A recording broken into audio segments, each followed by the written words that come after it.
معظم المشاريع ما بتموتش علشان مفيش فلوس ولا علشان الفكرة وحشة. أقول لك حاجة، ولا حتى علشان السوق صعب. أهلا بيك.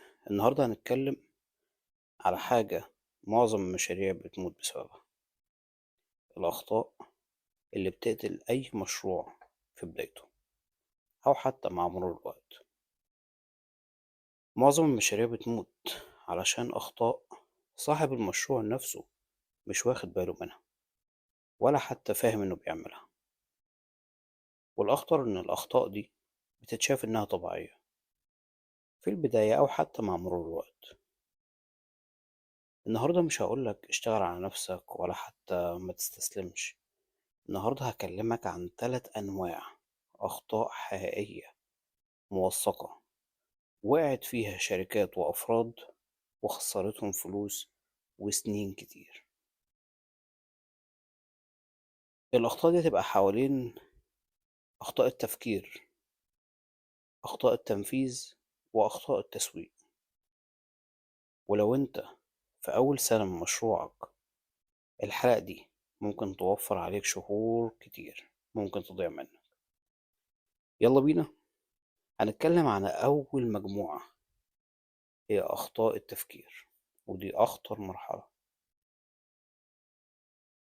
أول خطأ ممكن أحس بيه إن هو فعلا خطأ قاتل، هو التفكير إن الفكرة لوحدها كفاية. في سنة 99 كان في شركة اسمها ويب فان. دي كانت شركة توصيل أكل أونلاين في أمريكا، وده كان قبل أمازون فريش بسنين طويلة جدا. الفكرة كانت عبقرية، والتمويل وصل لأكتر من 800 مليون دولار. وأنا بقولك سنة 99.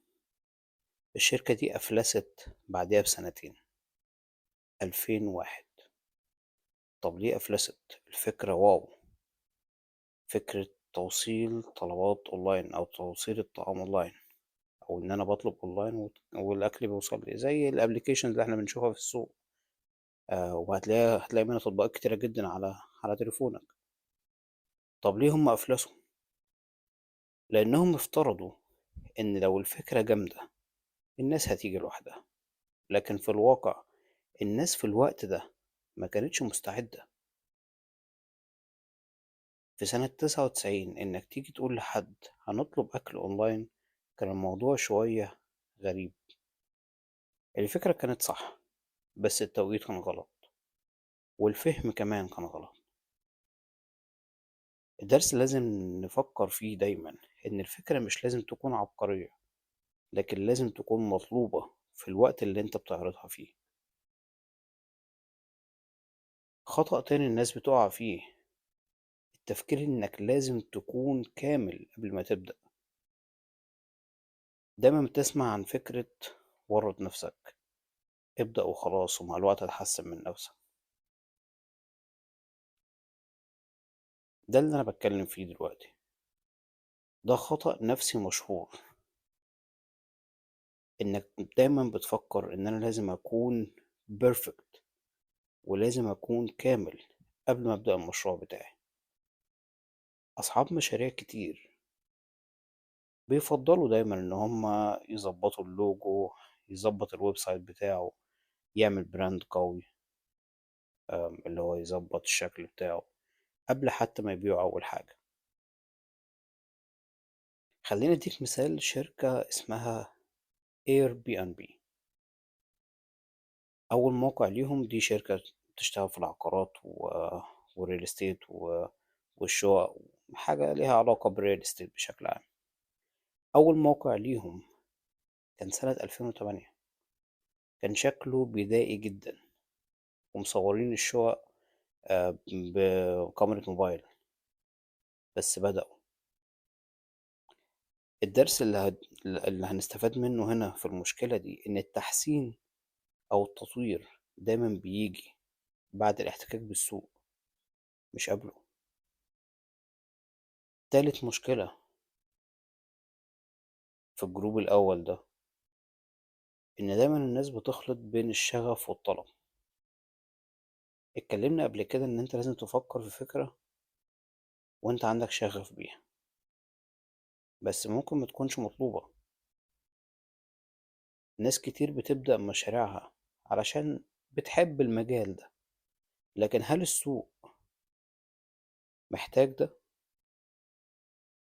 السوق مش بيدفع للحب، السوق بيدفع للحل. في 1000 قناة على اليوتيوب بتديك معلومات عن التصوير، لكن اللي كسب هو اللي حل مشكلة، علمك، بسط لك الموضوع، واداك حل وتطبيق. هو ده اللي كسب المعادلة. الدرس هنا: اسأل دايما مين اللي هيدفع وليه وامتى. مش فكرة ان انا بحب الحاجة خلاص هي دي اللي هتنجح، لازم تكون مطلوبة في السوق اللي انت داخله. تاني مجموعة في الأخطاء اللي بيقع فيها أصحاب المشاريع هي أخطاء التنفيذ. يبقى المشروع بينزف. زي ايه مثلا؟ مثلا انك بتبدأ بتكاليف أكبر من اللازم. يعني في 2015 كان في شركة اسمها في 2015 كان في شركة اسمها كيوبي. دي منصة فيديو قصير، حاجة زي الريلز كده. بدأت بالاستثمار بتاعها ب 1.75 مليار دولار، أو بيسموها بليون دولار. فلست بعد 6 شهور. طب ليه؟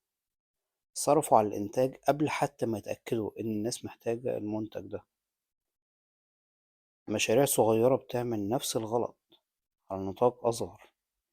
بيصرف على المكتب، بيصرف على المعدات، على الإيجار، قبل حتى ما يجيب أول عميل. القاعدة هنا: اصرف قليل لحد ما توصل لأول مبيعات.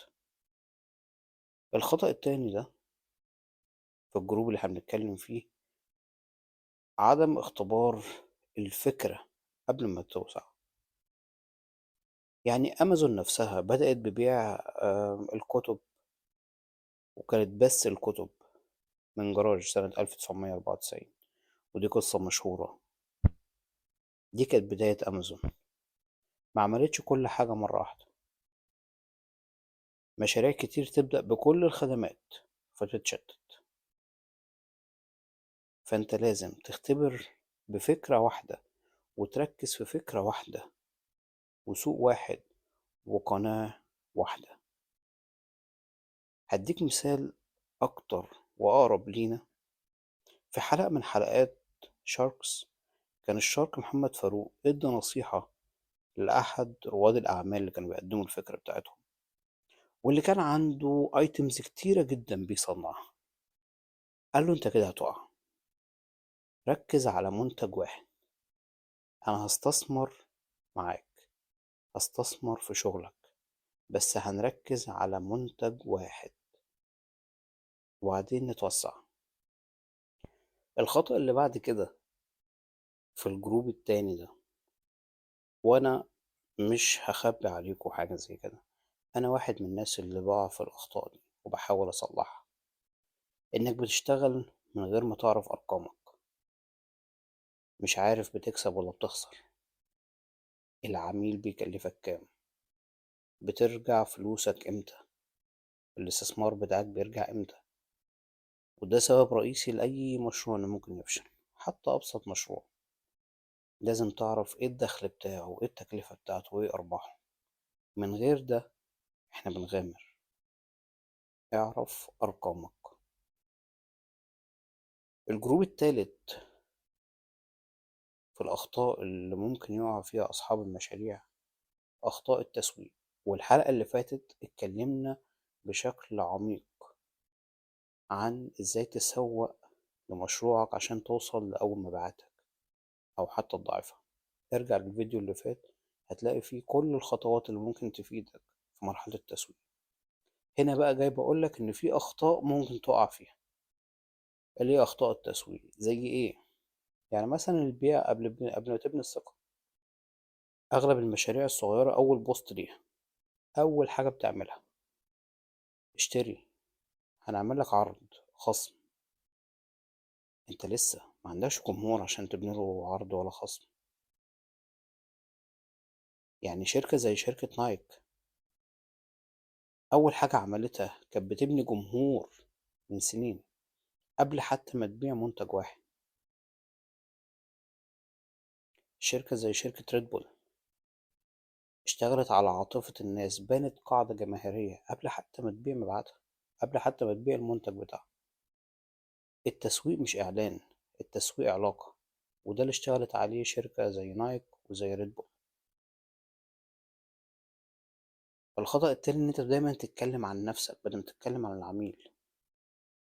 يعني مثلا أفضل أقول إحنا شركة رائدة في مجال كذا، إحنا بنقدم أفضل خدمة، بس في الوقت ده العميل بيقولك الخدمة اللي أنت بتعملها أنا مبستفادش منها حاجة. العميل بيسألك سؤال واحد: أنت هتحل مشكلتي إزاي؟ شركة زي أبل دايما بتتكلم عن التجربة مش المواصفات. الخطأ اللي بعد كده في عملية التسويق إن الاعتماد على قناة واحدة بس. دايما في عرف رجال الأعمال يقولك ما يبقاش ليك مورد واحد، أو ما يبقاش ليك مصدر واحد تجيب منه المواد الخام بتاعتك اللي هتصنعها، وأيا كان لازم يكون عندك كذا حد عشان لو واحد وقع مشروعك ما يقعش. نفس الكلام في عملية التسويق، لازم تكون بتعتمد على أكتر من قناة عشان تسوق من خلالها. لو عندك مشروع بيعتمد بس على الانستجرام أو على إعلانات بس، أو عن طريق صديق بيبدأ إن هو يعمل لك زي ريفرنس لناس تانية، أي تغيير في أي حاجة من دول مشروعك هيقع. حتى الشركات الكبيرة بتنوع. طب أنا مش جاي النهاردة عشان أقولك إيه هي المشاكل وأسيبك وأمشي، أو إيه هي الأخطاء وأسيبك وأمشي.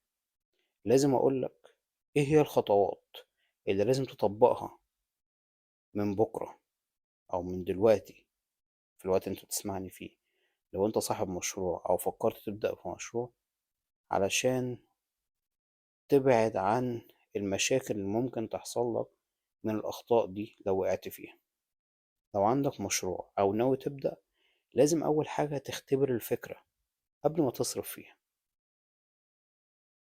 تاني حاجة لازم تبدأ بأقل نسخة ممكنة. تالت وأهم حاجة ركز على مشكلة واحدة، ركز على منتج واحد. رابع حاجة لازم تفهم أرقامك وتتابعها، يبقى دايما عندك أبديت عشان لو في خسارة تلحقها. خامس حاجة لازم تبني ثقة قبل حتى ما تبيع. ابني جمهورك، خلي جمهورك يعرفك ويثق فيك قبل حتى ما يفكر ان هو يشتري المنتج بتاعك.